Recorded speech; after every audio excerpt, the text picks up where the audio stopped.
कुछ समय पहले की बात है। इसी गांव में एक गरीब ब्राह्मण रहता था।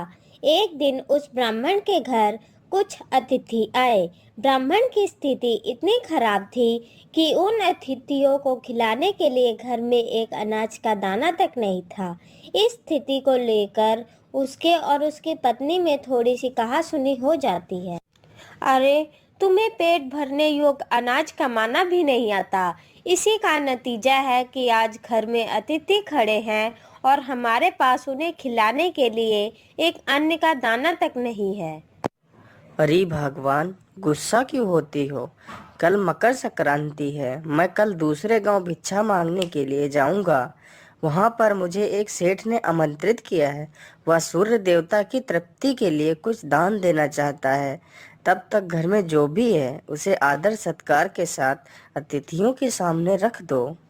ब्राह्मण की यह बात सुन उसकी पत्नी और भी गुस्सा हो गई और बोली, तुम्हारी पत्नी होकर मैंने कभी सुख नहीं भोगा, ना ही कभी खाने को मेवा मिष्ठान मिला, ना ही ढंग के वस्त्र और आभूषण मिले, और आज तुम कह रहे हो कि घर में जो पड़ा है वो अतिथियों के समक्ष रख दो। अरे, जब कुछ है ही नहीं तो उनके समक्ष क्या रख दूं?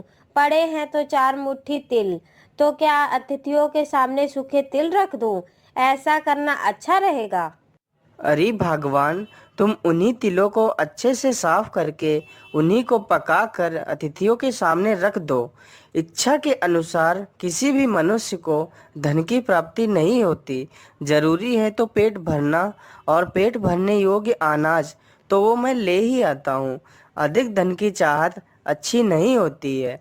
ऐसी इच्छा का तुम्हें त्याग कर देना चाहिए। अधिक धन की इच्छा के चक्कर में मनुष्य के माथे पर शिखा बन जाती है। माथे पर शिखा वाली बात सुन उसकी पत्नी बड़े ही आश्चर्य के साथ ब्राह्मण से पूछती है, अधिक धन की इच्छा में माथे पर शिखा हो जाती है?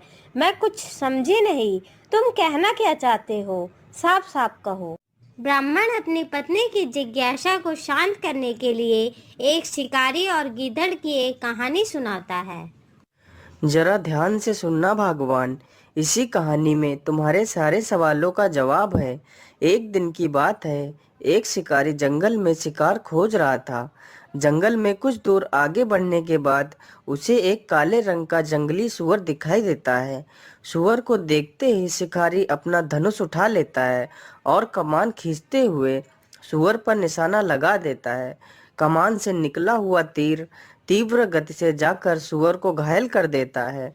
घायल होने पर सुअर चिल्लाता है और शिकारी पर पलटवार कर देता है। सुअर के नुकीले दांतों ने शिकारी के पेट को फाड़ दिया, जिससे शिकारी की मृत्यु हो जाती है और कुछ क्षण बाद सुअर की भी मृत्यु हो जाती है।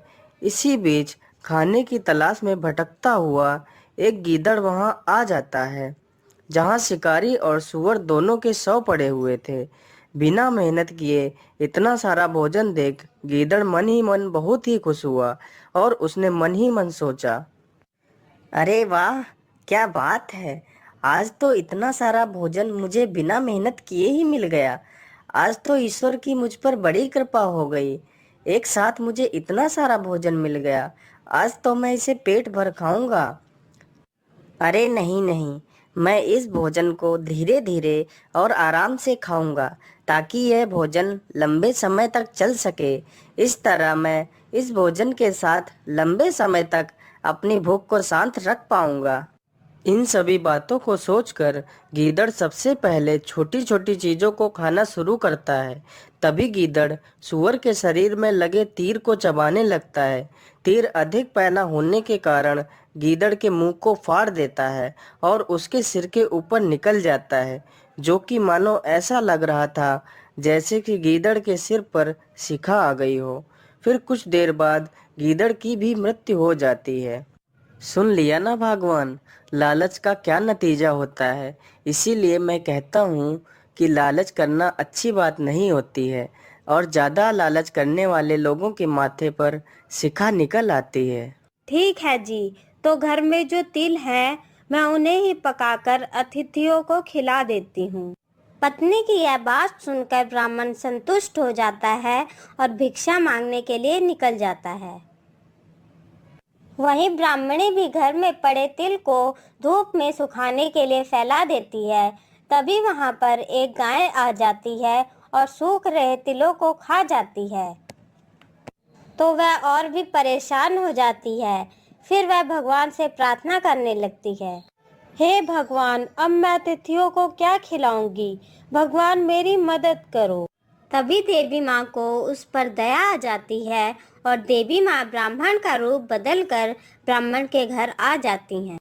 अरे भगवान, ये अनाज लो और जल्दी से अतिथियों के लिए भोजन तैयार करो और उनका सत्कार करो। मैं अभी जल्दी ही वापस आ जाऊंगा। यह कहकर ब्राह्मण वहां से चला जाता है। फिर ब्राह्मणी अतिथियों का बड़े आदर से सत्कार करती है और उन्हें विदा कर देती है। फिर कुछ ही देर बाद ब्राह्मण आ जाता है। अरे अरे, आप आ गए? चलो, आपने अच्छा ही किया था जो आप घर में अनाज दे गए थे, जिससे मैं अतिथियों की सेवा कर पाई, नहीं तो आज वह भूखे ही चले जाते। यह बात सुनकर ब्राह्मण आश्चर्य से बोलता है, लेकिन मैं तो अभी आया हूँ। अरे, आप ये क्या कह रहे हैं? तो फिर वह कौन था जो आपके वेश में मुझे अनाज दे गया था? अरे भगवान, वे जरूर भगवान होंगे जो हम गरीबों की मदद करने आए थे।